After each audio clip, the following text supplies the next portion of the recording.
Welcome to all. I am Piyusha Navaria. Today's my video lecture is the introduction of operating system. But firstly, I request to all safe रहिए, अपने घर पे रहिए, जब तक जरूरत ना हो बाहर ना निकले. Thank you. Now continue to today's video's lecture is the introduction of operating system.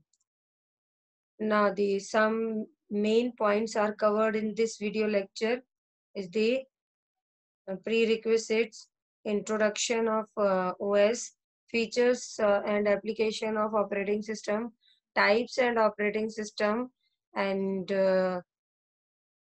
comparison of DOS and Windows. And some important points are also covered in the learning outcomes and research scope and the references. So the first of all, I explain the what is operating system. So the operating system is an interface between the software and the hardware. So some basic need to start this video lecture, like basic computer concept, like what is the keyboard, mouse, monitor, input, output, primary memory and the secondary memory. Because in सब चीजों के बारे में knowledge हमें या हमारी concept इसलिए clear होनी चाहिए because of the operating system is an operate the many function.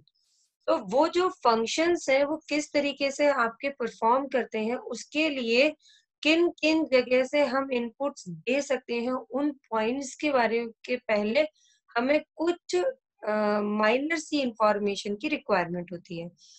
और अगर इनके बारे में हमें नहीं पता होता है या नहीं है पता, तो हमें उससे पहले बेसिक इनके कंसेप्ट को जरूर रीड करना चाहिए. Fundamental is very requirement in this video lecture. Now, first of all, I introduce the what is operating system. So I explained already that operating system is an interface between the software and hardware, but the operating system are execute in the many more functions to process your input and display your output. So the operating system is a set of program to control your instructions and operate your and execute your instructions and provided by the proper format. Many operating systems are available in current time, but first operating system is the DOS. So first of all, I explain the operating system's working procedure. Now, first one is the application program. Application program is the software. Means जो software हम create करते हैं उसको हम दूसरे language में application program भी बोल सकते हैं. बट एप्लीकेशन प्रोग्राम जो है वो बिना किसी भी सिस्टम प्रोग्राम की हेल्प के रन नहीं कर सकते. बट सिस्टम प्रोग्राम के अंदर जो कमांड्स, जो कंसेप्ट, जो इंस्ट्रक्शंस वन बाय स्टेप्स आपके एग्जीक्यूट होते हैं, उनके लिए जो इंस्ट्रक्शंस पास होते हैं, उनके लिए जो इंस्ट्रक्शंस एग्जीक्यूट करने के लिए आपके पास जो इंस्ट्रक्शंस मिलते हैं मशीन को, वो उन सारे इंस्ट्रक्शंस को रीड करके प्रोवाइड कराना, ये सारा वर्क आपका होता है ऑपरेटिंग सिस्टम का. So the operating system is the interface between the two major phases. First one is the interface and second one is the आपका hardware phase. So operating system converted to your language into the machine language, and then machine language are the executed to help the hardware. Means simple सी बात है, अगर हमने कोई भी अपना text application लिखी है और उस टेक्स्ट एप्लीकेशन को हम सेव करना चाहते हैं, तो मशीन के अंदर वो सेव आपके हो सकते हैं बाइनरी में. और बाइनरी को लैंग्वेज को रीड करने के लिए जो हमारे पास हेल्पिंग हैंड होता है वो होता है आपका operating system. So many more operating systems are available. So the example of the operating system is like the DOS, Unix, Windows NT, OS2 and macOS OS and Linux and many more. Okay. Now next is the functions of operating system. Actually, multiple functions are also execute in the operating system, but these four operating systems are major functions of the operating system. First one is the memory management. So the memory management is the आप कोई भी work कर रहे हैं, means आपने कोई text file तैयार की, तो टेक्स्ट फाइल को आप जहां पर भी राइट डाउन कर रहे हैं, उस पर्टिकुलर स्पेस के लिए भी हमें मेमोरी की रिक्वायरमेंट होती है। देन उसके बाद आप जब उस पर्टिकुलर डॉक्यूमेंट को कंप्लीट करने के बाद उसको सेव करना चाहते हैं, वो आपका कोई इंपॉर्टेंट डॉक्यूमेंट है, तो सेव करने के लिए हमें परमानेंट मेमोरी की रिक्वायरमेंट होती है। तो जो रिक्वेस्ट मेमोरी के लिए जाते हैं, उस पर्टिकुलर रिक्वेस्ट के बेसिस पर जो रिस्पॉन्स मिलता है, इन इंस्ट्रक्शंस को हम ऑपरेटिंग सिस्टम की हेल्प से इस फंक्शन को हम एग्जीक्यूट कर पाते हैं। Next is the process management. जैसे कि हम मेमोरी मैनेजमेंट के लिए इंस्ट्रक्शंस पास करते हैं, उसके अकॉर्डिंग मेमोरी क्रिएट होके हमारे पर्टिकुलर डॉक्यूमेंट के लिए अवेल होती है। देन सेम, जब भी हम कोई प्रोसेस यानी कोई भी पर्टिकुलर प्रोसेस को एग्जीक्यूट करते हैं, तो उस टाइम पर उस प्रोसेसर के लिए जो भी आपका इंस्ट्रक्शंस है, वो आपके प्रोसेसर के पास ऑपरेटिंग सिस्टम की हेल्प से जाते हैं। और जब वो ऑपरेटिंग सिस्टम की हेल्प से जाते हैं, उस पर्टिकुलर प्रोसेसर के पास प्रोसेस होने के लिए भी मेमोरी की रिक्वायरमेंट होती है। तो ये एक इंडिविजुअल वर्क नहीं है, it's a combination of work and combination of instructions is passes on this step by step. Okay, then next one is the device management. Actually क्या है, कंप्यूटर सिस्टम के साथ जो मेजर कंपोनेंट्स अटैच होते हैं, उनके अलावा अदर डिवाइसेस की भी फैसिलिटी होती है अटैच करने की, like printer, pen drive, other CD. तो number of other devices are also operate in the help of operating system. तो अब ये भी हो सकता है कि उन डिवाइस के बेसिस पर हम कुछ इनपुट दे रहे हो, उन पर्टिकुलर उस पर कोई आउटपुट हम जनरेट, तो ये इनको भी मेमोरी देने के लिए आपका मेमोरी मैनेजमेंट वर्क करता है। यानी कि ऑपरेटिंग सिस्टम एक सिंगल सिस्टम है जो मल्टीपल फंक्शंस पर वर्क कर रहा है। And last one is the file management. Obviously आप जो भी अपना वर्क परफॉर्म करते हैं, अपनी फाइल जिसके थ्रू आप कम्युनिकेशन स्टैब्लिश करना चाहते हैं, अपनी डेटा को किसी वन पर्सन से किसी अनदर पर्सन के पास सेंड करना चाहते हैं, उससे रिलेटेड सारे इंस्ट्रक्शंस, उस पर्टिकुलर डॉक्यूमेंट को प्रिपेयर करके सेव करने के सारे इंस्ट्रक्शंस को हम ऑपरेटिंग सिस्टम की हेल्प से रन कर सकते हैं। Now the next is the application of operating system. Some more application are also provided by the operating system. Actually, function is the working procedure. Means एक operating system कितने तरीके के work को perform कर सकता है, तो उसके अकॉर्डिंग हमने अभी देखा कि मेमोरी को प्रॉपरली मैनेज करना, यानी मेमोरी को क्रिएट करना, मेमोरी से रिलेटेड रिक्वेस्ट को रिसीव करना, उस रिक्वेस्ट के बेसिस पर रिस्पॉन्स देना, ये सारे वर्क आपके मेमोरी मैनेजमेंट के होते हैं। प्रोसेसर्स, रिलेटेड टू प्रोसेसर के पास जो इंस्ट्रक्शंस आते हैं एग्जीक्यूट होने के लिए, वो एज अ प्रायोरिटी बेसिस पर भी हो सकते हैं, वो आपके as a step by step form में भी हो सकते हैं। तो उनको प्रॉपरली एग्जीक्यूट करना और हमें राइट आउटपुट प्रोवाइड कराना। एंड नेक्स्ट जो डिवाइस मैनेजमेंट, यानी कि जितनी भी सिस्टम के साथ अदर डिवाइसेस आपके अटैच होते हैं, वो सारी डिवाइसेस को प्रॉपरली कंट्रोल करना।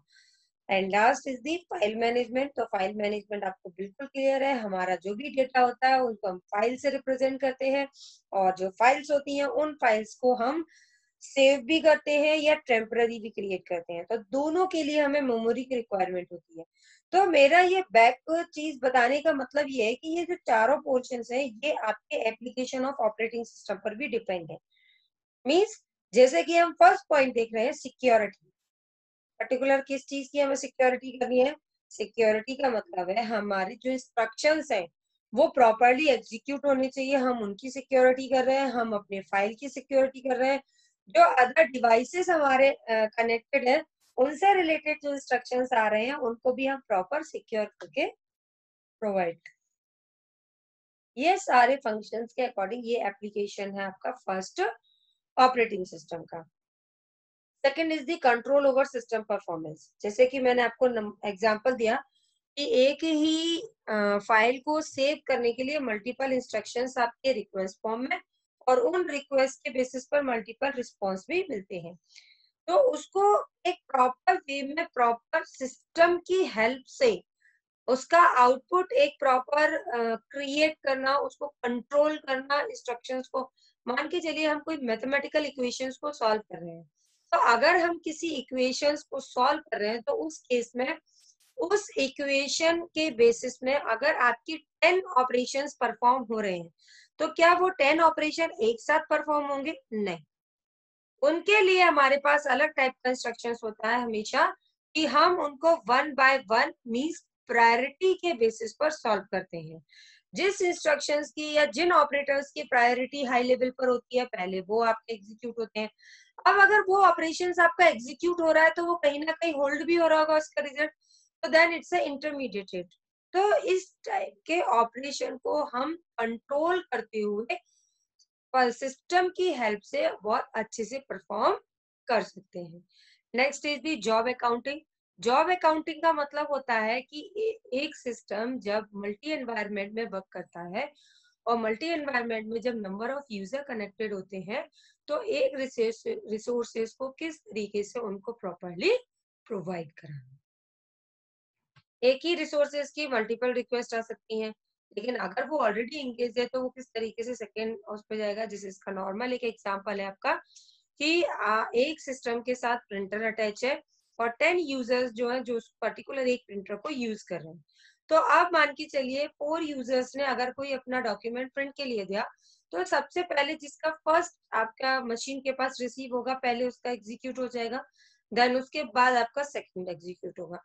बट किसी की कोई इंपॉर्टेंट डॉक्यूमेंट है, उसको जल्दी है और उसको टाइम कम है, तो वो क्या करेगा, थर्ड वाले से रिक्वेस्ट करेगा कि आप अपना अभी होल्ड कर दीजिए, मैं उसके उसके बाद आप निकाल। तो इस टाइप की भी फंक्शनिंग को प्रॉपरली अकाउंटिंग करना।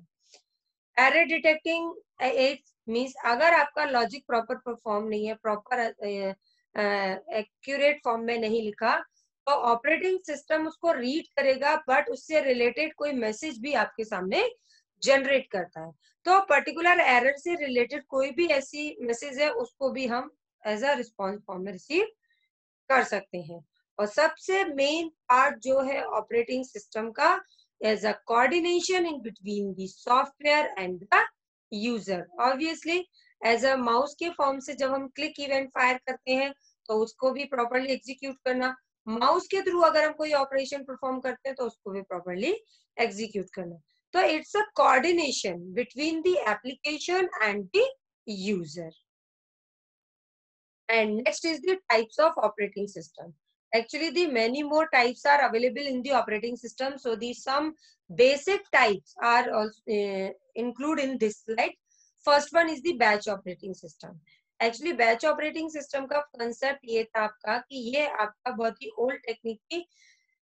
उस टाइम पर हम जब अपने डेटा को एक सिस्टम से दूसरे सिस्टम पर ट्रांसफर करते थे, तो उसको पंच कार्ड के फॉर्म में ट्रांसमिट करते थे। जब उस पंच कार्ड में नंबर ऑफ बैचेस प्रॉपरली आपके फिल हो जाते थे, तो उसके बाद ही जाकर के हम अपने पर्टिकुलर बैच को ट्रांसफर करते थे। तो इसका मतलब batch operating system is a time consuming operating system. Then next जो इन्वेंट हुआ वो आपका single user operating system. Single user operating system का मतलब होता है आपका, सिंपल एग्जांपल है आपका सिंगल यूजर ऑपरेटिंग सिस्टम का, DOS means disk operating system. Disk operating system आपका CUI बेस है, यानी कमांड यूजर इंटरफेस है। उसके अंदर हम जो भी ऑपरेशन परफॉर्म करते हैं वो आपका परफॉर्म होता है सिर्फ कमांड बेस पर। तो जो कमांड बेस है इसको हम एग्जीक्यूट करते हैं, और ये सिर्फ सिंगल फॉर्म से ही आपका एग्जीक्यूट हो सकता है। Next one is the multi user operating system. Multi user operating system, multi environment operating system is the common name. तो मल्टी यूजर का मतलब है एक पर्टिकुलर डेटा के साथ मल्टीपल यूजर वर्क कर सकते हैं, क्योंकि वो आपस में कनेक्टेड है। तो मतलब मल्टीपल यूजर्स आपके इजीली तरीके से हम इस पर वर्क कर सकते हैं। तो नंबर ऑफ यूजर्स को हम ऑपरेटिंग सिस्टम की हेल्प से कनेक्टेड कर सकते हैं। Now the next is the multi programming. Multi programming operating system is also performed in a single user operating system. Means आपने जैसे देखा होगा कि अगर हम अपने सिस्टम के साथ नेट कनेक्ट ना करें और हम उसमें एक साथ मल्टीपल फाइल्स को ओपन करके रखें, तो this process is called a multi programming. Means हमने विंडो भी ओपन करके रखी है, हमने गूगल मतलब हमने मीडिया कोई फाइल ओपन करके रखी है, हमने कोई एमएस वर्ड फाइल ओपन की, तो यानी कि इन सबको ऑपरेट करने के लिए जो प्रोग्रामिंग है इट्स अ डिफरेंट। तो मल्टी प्रोग्रामिंग जो है वो आपकी सिंगल यूजर ऑपरेटिंग सिस्टम पर भी परफॉर्म की जा सकती है। Next is the multi processing operating system. Multi processing operating system जो आपका है वो आपका ज्यादातर सर्वर साइड पर यूज होता है, जहां पर भी हम ड्यूल प्रोसेसर की बात करते हैं। ड्यूल प्रोसेसर के केस में आपका मल्टी प्रोसेसिंग कंसेप्ट यूज होता है। Then next is the multitasking operating system. Multitasking operating system जो है वो आपका कोई एकदम टाइप नहीं है, it's a only time based. Means multi programming के अंदर भी मल्टीटास्किंग ऑपरेशन आता है, मल्टी प्रोसेसिंग के अंदर भी मल्टीटास्किंग आता है, एंड देन मल्टी यूजर के अंदर भी मल्टीटास्किंग ऑपरेशन आता है। मींस अगर कोई एक प्रोसेस आपकी एग्जीक्यूट हो रही है और उस एक प्रोसेस के साथ में कोई दूसरी प्रोसेस आ गई, तो उसको टाइम मैनेजमेंट करना मींस टाइम को टोटल पार्ट्स में स्लाइस करना, इक्वल पार्ट में स्लाइस करना, it's a multitasking operating system. Now the next is these 3 points are also in the types of operating system. So first one is the distributed operating system. Distributed operating system means कि आपके एक resource को जब हम multiple users के साथ communicate करते हैं तो किस तरीके से उनके बीच में उस रिसोर्सेस को स्टेप बाय स्टेप या यूजर टू यूजर हमें प्रोवाइड कराना है, या अगर कोई प्रायोरिटाइज कंसेप्ट बीच में आ गया तो किस तरीके से उस कंडीशन को ब्रेक करके पहले हमें उस सिस्टम को पर रिसोर्सेज को एलोकेट कराना, it's a distributed operating system. And next is the real time operating system. Actually the real time operating system is a very important, because ये जो आपका रियल टाइम ऑपरेटिंग सिस्टम है ये आपका स्पीड, टाइम, इन सब पर depend करता है। एंड अगर कोई भी ऐसी प्रोसेस है, और रियल टाइम ऑपरेटिंग सिस्टम को हमने 2 पार्ट्स में डिवाइड किया है, hard real time system and the soft real time system. तो जो हार्ड एंड सॉफ्ट का मीनिंग है, इसका मेन मोटिव है आपका कि हार्ड का मतलब है कि अगर कोई इंस्ट्रक्शंस हमने पास कर दिया, और इंस्ट्रक्शन है ना, अगर हमने पास किया है और उसको अगर हम बीच में ब्रेक करना चाहते हैं या उसे हम रोकना चाहते हैं, it's not possible to the hard real system. लेकिन सॉफ्ट रियल सिस्टम में ये पॉसिबल है आपका, कि अगर हमने कोई इंस्ट्रक्शंस पास कर दिया और फिर भी हम उसे रोकना चाहते हैं, उसे चेक करना चाहते हैं, तो ये चीज आपकी सॉफ्ट रियल सिस्टम में पॉसिबल है। तो जो रियल टाइम ऑपरेटिंग सिस्टम है, लाइक जैसे हम कभी अपना टिकट बुक कर रहे हैं, और टिकट बुक करने के बाद जब हमने जैसे पेमेंट ऑप्शन पर क्लिक कर दिया, तो पेमेंट ऑप्शन पर क्लिक करने के साथ जैसे हमें याद आया नहीं हमें ये नहीं, हमें दूसरा कोई वर्क करना था, इस पे दूसरी डेट सिलेक्ट हो गई है, तो उसको रोकने के लिए हमारे पास अगर जो टाइम लिमिट के अंदर हमने उसमें कंडीशन कर दी तो इट्स पॉसिबल, अदरवाइज ऐसा नहीं, तो देन वो आपका उसे उस इंस्ट्रक्शंस को रोक नहीं सकते। तो ऐसे बहुत सारे वो होते हैं आपके पास। तो जो भी ड्रॉबैक होते हैं हार्ड रियल सिस्टम के लिए, इनके लिए हम एक मैसेज जनरेट करके रखते हैं कि एक बार कंफर्मेशन मिल जाए। तो इसीलिए आपने देखा होगा कोई भी जैसे इंपॉर्टेंट वर्क होता है या बहुत इंपॉर्टेंट डॉक्यूमेंट को हम कहीं चेंज कर रहे होते हैं, कुछ भी वर्क करते हैं, तो उससे रिलेटेड हम एक मैसेज जरूर जनरेट करवाते हैं। उस मैसेज से हमें क्या होता है, कंफर्मेशन मिल जाता है कि हाँ ये वर्क होना है या नहीं होना है।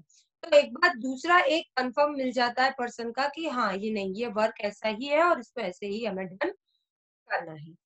Now next is the network operating system. Operating system सिर्फ सिंगल सिस्टम की फाइल्स को ही मैनेज नहीं करता, नंबर ऑफ लिंक्स एक सिस्टम के साथ जब कनेक्टेड होती है तो इसका मतलब इट्स अ नेटवर्किंग कंडीशन। तो जब ये नेटवर्किंग कंडीशंस आपकी डेवलप होती है तो उस केस में नेटवर्क से रिलेटेड जब नंबर ऑफ यूजर्स आपके कनेक्ट होते हैं, तो उसके बाद जब हम आपके यूजर्स का जो इंस्ट्रक्शंस आते हैं उनको प्रॉपरली अप्लाई करना, उनके इंस्ट्रक्शंस को एग्जीक्यूट कराना, और ये आपका जो वर्क है ये आपका सिंगल एक सिस्टम से नहीं, ऐसे सिस्टम जो आपके सर्वर के साथ कनेक्टेड है वहां भी इस तरीके की कंडीशन को हम पॉसिबल करा सकते हैं। Now the next slide is the comparison of DOS and Windows. Actually, जो DOS है, it's a first invented operating system in I think 1940s. So the DOS is the full form is the DOS stands for the disk operating system. So disk operating system is in a single task operating system, and it's only to the support single user operating system, not to support the networking. And it's a command user interface, means UI या command line operating system, and it's not support any multimedia activity, and it's also not support to the pointing device. DOS के अंदर limited commands हैं जिनके basis पर हम उतना ही operation इसमें perform करते हैं। लेकिन आपने देखा होगा कि करंट टाइम पर विंडो के जब भी हम किसी विंडो को इंस्टॉल करते हैं अपने सिस्टम में, तो जो डॉस है वो आपका इनबिल्ट आता है। बिकॉज क्यों? क्योंकि जब हमारा सिस्टम फर्स्ट टाइम बूट होता है तो हमें कमांड्स की रिक्वायरमेंट होती है। तो ऐसे केसेस के कारण आपका अभी भी हम कमांड लाइन ऑपरेटिंग सिस्टम पर वर्क करते हैं। बहुत सारे ऐसे सर्वर हैं जहां पर आपकी कमांड्स के थ्रू ही मल्टीपल फंक्शंस आपके ऑपरेट होते हैं। एंड जैसे कि आप देख रहे हैं कि डॉस के कंपैरिजन में जब हम विंडो की बात कर रहे हैं तो DOS is the totally depend on the command user interface, and window is the totally depend on the graphical user interface. And window is the multitasking operating system, means it's a multi environment features, and it's a networking support also, and it's a graphical operating system, and it's all type of games, movies, song, means any multimedia applications are also support to the window operating system. And window operating system are many more functions facilities to be using in the pointing device, like light pen, mouse, and many more click events are easily work in the windows. So window is the user friendly and DOS is not a user friendly. जिनको की सिर्फ command के बारे में information है वही DOS पर work कर सकते हैं, लेकिन अगर कमांड्स की इंफॉर्मेशन नहीं है, पर्टिकुलरली वर्क परफॉर्म करना नहीं आता, तो उस केस में हमें थोड़ी सी काफी प्रॉब्लम्स फेस करनी पड़ सकती है। सो जो विंडो ऑपरेटिंग सिस्टम है ये काफी हेल्पफुल है आपके ऐसे यूजर्स के लिए जो कि सिस्टम पर लिमिटेड वर्क को परफॉर्म करते हैं।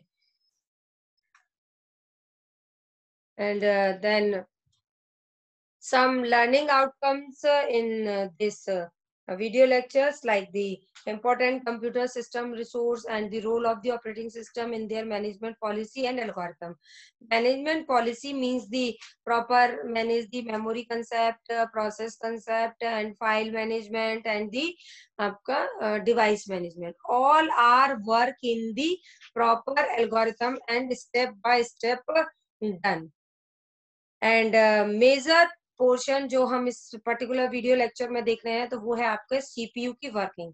सीपीयू के सारे इंस्ट्रक्शंस को हम ऑपरेटिंग सिस्टम की हेल्प से शेड्यूल करते हुए अपने वर्क को परफॉर्म कर सकते हैं। सो दिस इस पर्टिकुलर वीडियो में हमने सिर्फ मेन मोटिव जो था हमारा वो यही था कि ऑपरेटिंग सिस्टम और उससे रिलेटेड जितनी भी इंफॉर्मेशन है उस पर्टिकुलर टॉपिक पर हम डिस्कस कर लें। Because Linux is also a operating system, but Linux is the advanced version to the DOS and the Unix. इसलिए हमें सबसे पहले ऑपरेटिंग सिस्टम के बारे में इंफॉर्मेशन लेना चाहिए, ऑपरेटिंग सिस्टम से रिलेटेड हमने कौन से कंसेप्ट हमारे क्लियर होने चाहिए, वो इंफॉर्मेशन हम इस पर्टिकुलर वीडियो लेक्चर्स में देख सकते हैं। Now next is the research scope. Actually the operating system एक तरीके से कंपाइलर की भी काफी हेल्प करता है, तो कंपाइलर के सपोर्ट के लिए और यूजर की प्रॉब्लम को रिजॉल्व करने के लिए हम काफी सारे ऑपरेटिंग सिस्टम्स हमने बिल्ड किए हैं। जैसे करंट टाइम पर हमारे पास एंड्रॉयड ऑपरेटिंग सिस्टम है, विंडो तो हमारे नंबर ऑफ वर्जन्स उसमें अवेलेबल है, और डॉस का भी एडवांस वर्जन्स आ चुके हैं। तो इसके ऊपर जो रिसर्च है वो आपकी यूजर की रिक्वायरमेंट के बेसिस पर रनिंग मोड में रहती है। And this some references are in this slide. So जैसा कि मैंने देखा है, आपका ऑपरेटिंग सिस्टम से रिलेटेड इंफॉर्मेशन, कुछ कंपैरिजंस हैं, कुछ तो उनसे रिलेटेड जितनी भी आपका इंफॉर्मेशन है वो आप इस पर्टिकुलर रेफरेंस से आप देख सकते हैं। तो now thank you to all of you. And इसके बाद जो आपका नेक्स्ट वीडियो लेक्चर होगा, उसमें हम यूनिक्स के और लाइनिक्स के जो एडवांस फीचर्स हैं, मींस डॉस का कंपैरिजन को करते हुए यूनिक्स के इम्पोर्टेंस और यूनिक्स का इन्वेंशन और यूनिक्स के फीचर्स और उसके फाइल सिस्टम्स पर हम बात करेंगे। तो आप लोग इन पर्टिकुलर टॉपिक्स को थोड़ा सा रीड करके भी रखें, जिससे आप लोगों को काफी हेल्प मिलेगी इस पर्टिकुलर टॉपिक को समझने के लिए। तो थैंक यू अगेन।